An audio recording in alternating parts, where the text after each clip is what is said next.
Hi everyone, my name is Sybel and I am a survivor of the recent 2026 college application season. I am an international student, a Chinese citizen who has been living in Thailand for the past 9 years. I will be attending Dartmouth in the upcoming fall as a freshman. So I just wanted to share a little bit about my journey and my stats that got me into an Ivy League school with a full ride actually. This is the table of contents. I will first be doing a preface and then I'll be going through each section of my application. Stay tuned until the last part when I talk about what I think actually got me in. By the way, if you see me looking down here, I'm just looking at my script. Please feel free to jump to any of the timestamps that I'll be including in the description box to find the area that you're interested in. Grab a snack, grab some water. It's gonna be a long video. Let's get started. I have been attending international school in Thailand and we have an AP curriculum. So I applied to American colleges through the Common App. I also applied to countries like Canada and Hong Kong. So I actually ED'd to Dartmouth and I got in. I did not go through with my regular decision applications in the US. However, before I got my Dartmouth decision, I did apply to UBC and U of T, as well as HKU, and I did receive offers to all three of these. So when I say I got a full ride to Dartmouth, that is covered by financial aid, which covers entirely my housing and tuition. I also want to say that I did not pay any money to find college counselors outside of my school. Nobody in my family has gone to a US college before, so I did a ton of research. So if you're an international student watching this and you want to apply to US colleges, then hopefully you can learn from this video. So starting from the very beginning, grades and test scores. We always say that the admission officers, they have several rounds of screening, and the first screening will only be looking at your grades. So for my GPA, I had a 4.37 weighted and 4.0 unweighted until junior year. Since my school has an AP curriculum, I took 11 in total, and when I applied, I have already taken 7 of these exams and I did get all 5s.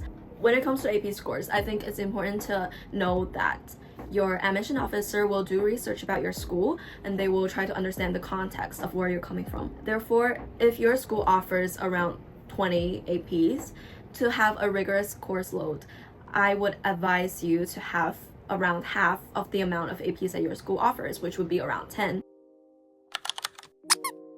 I took SATs, so I took it twice. My first time was during my sophomore year and it was kind of a test trial and I didn't do that well. I got a 1410. Second time I took my SATs, I got 1540, 750 English and 790 in math. So there was a big jump in my math score. Math is much easier to improve in general. I did not spend any money on SAT tutoring or SAT books. Please look up SAT Question Suite. They have a bunch of questions that you can run through and utilize YouTube videos that talk about how to use decimals. Decimals saved my life during my SATs. If anyone wants more tips on SATs, maybe I can make a video later for that. We'll see how this video does first. Next, we have extracurriculars and awards. So I am interested in pursuing comparative literature, psychology, and film or media. So I have a lot of interests. I would say none of my activities are super eye-catching or super unique, but I think what worked for me is that I had something I call a spark in each of my activity, something that makes my activity stands out. On Common App, you will list all 10 of them. Mainly, you should put them based on importance. So my first activity was a service project for a foundation.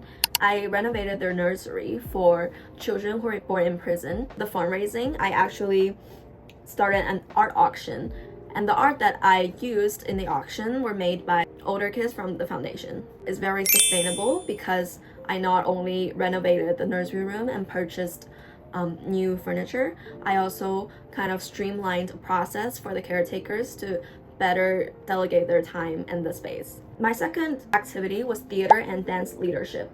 So I was the assistant director, dance captain, and I also did a lead role in many of my school plays and musicals. I kind of combined all of my theater activities into one to save space. So that is something you can choose to do. For my theater activity, my spark was basically my time commitment. So through all 4 years of high school, I spent a lot of hours doing theater. Mission officers do really love time commitment. My third activity was starting our high school's first dance club. So I was the founder and leader from 10th to 12th grade. And the spark that I had for this activity was starting traditions. So we started a tradition of doing cheerleading dances before sports games. We also competed in competitions and won awards. My fourth activity was that I was the chief editor of our school magazine. And the spark for this one was that our magazine was the longest standing club at my school, but it was slowly dying out because of low engagement. So I started this writing competition for elementary students. As a result, engagement doubled, our editing team also grew in size. My fifth activity was that I was a school events and chapel coordinator as a host, and I also hosted camps that my school did. So I think a spark for this was that it entails school-wide leadership. My sixth activity was that I was a summer journalism intern at the biggest English newspaper publishing firm in China. I continued to write for them after my internship, and I got my articles published. So if you have an internship or you have done research, that is already a wow factor, like a spark in itself. And I think it's useful to have one or two of these. My seventh activity is that I was the marketing director of a global anti-slavery initiative. And we brought this anti-slavery initiative campaign to Bangkok for the first time ever. We hosted an event. We had a great turnout of 100+ people, and I marketed through social media and offline posters. I also coordinated merch sales. I think the wow factor or the spark in this activity would be that the fact that we were able to bring it to Bangkok for the first time ever. That adds another layer of responsibility, and it's just very useful to have activities like this that are unique and you can talk a little bit more about them. But it's true that not all of your activities have to be very unique. My eighth activity was that I was a TEDx speaker at my school, so I made sure to combine my interests and make it relevant. This is also kind of like a unique wow factor activity. My ninth activity is that I was the International Day lead performer for China for 4 years in a row.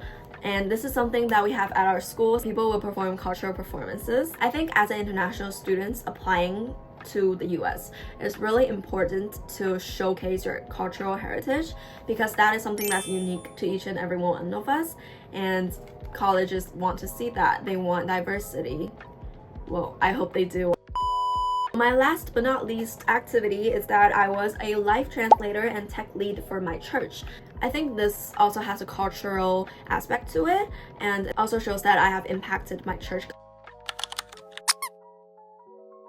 It is really important that you find one theme, one overarching theme in your entire application, which should be showcased by your activities. So mine was kind of how I used different art forms such as dancing, writing, and media to let people's voices be heard. Descriptions of activities on Common App are really limited. I think there's a character count. So use a lot of symbols and make sure to use numbers to quantify your impact. And I always make sure to add a little bit of personality. Now we will move into our awards section. So you have 5 award slots in Common App, and I would say my awards weren't the most powerful part of my application, but I did try my best to include the ones that have made the most impact. Since I am very interested in humanities, not really STEM, I had a little bit of a hard time finding competitions, but if you are into literature or you're into humanities in general, please find all the essay competitions you can. These will help you a lot. So my first one was called the NCTE Writers Award, which I won superior. And then I also competed in a writing competition called ECS. I won notable superior. And then my third one, I put AP International Diploma, which is a specific College Board award that they give to international students outside of the US who has taken kind of like a combination of APs in different areas. Fourth one was that I won a £3,500 scholarship from Immerse Essay Competition. And my last award was an award given to distinguished Christian high school students. Generally, It's more impactful if your competitions are international or global. But of course, it's perfectly okay to include school-wide awards. That was a lot of information, but let's keep going. First, essays. If you're applying to the US, you are probably familiar with the Common App essay, which is 650 words max, and the wide range of different supplementals that each college or university requires. It is a really tiring process to write all of these essays, so definitely start early. The main idea of my essay was basically a little bit about my life journey and how I changed and grew, and I leaned into my culture of being a Chinese woman, and I talked about how the Chinese women before me didn't have the chances to express themselves and how I wanted to break that silence. You can see that theme kind of ties into my activities, which is very important because you want your entire application to be as coherent as possible. Admission officers don't know you, but by reading your essay, that is when your personal voice can actually come through. That will tie your entire application together. It's best to have that mindset that you're selling yourself in your essays. I tried to change from that mindset into I'm discovering more about myself through writing college essays. So I want to share a tiny excerpt from my own main Common App essay, which is the beginning part, so maybe you can be a little bit inspired by it.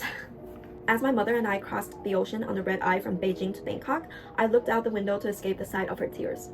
Chinese words, smooth, graceful, like the neck of a swan, tangled in my throat. As someone who has filled diaries with meaningful scribbles since first grade and flipped through her dog-eared Jane Eyre 7 times, words were failing me now. I wanted to ask, Mama, will I'll be okay, but I kept my gaze on the night. In my culture, women are vessels of stories. They tell them to the world through creating their daughters, raising us in tears and silence.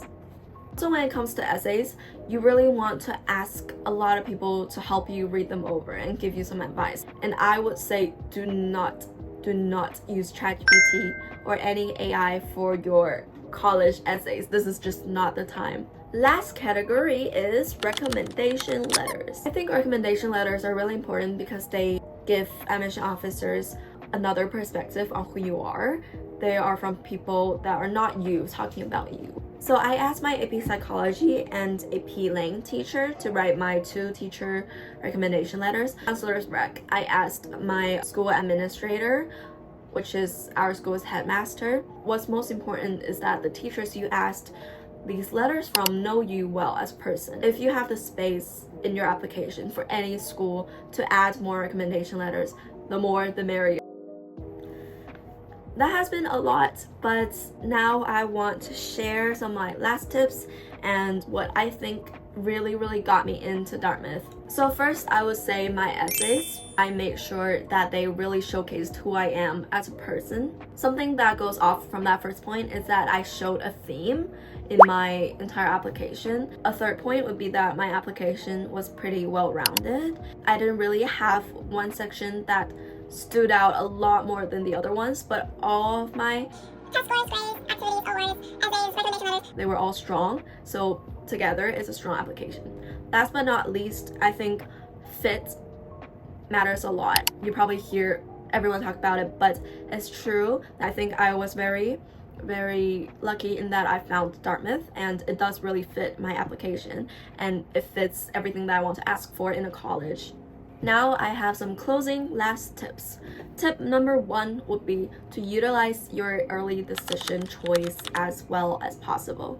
It's true that some colleges, including Dartmouth, would give you kind of a little boost if you apply for ED. Do a little bit of research, actually do a lot of research before you choose to use your ED. Second, make sure if your school offers other aspects such as an art portfolio or a video intro such as Brown does, or an optional interview, do these because you really want to showcase to the admission officer as many perspectives of you as possible. Do not only apply to US colleges, have some other schools that are in your home country or in other countries that have a lower cost of living and lower tuition cost as your actual safeties.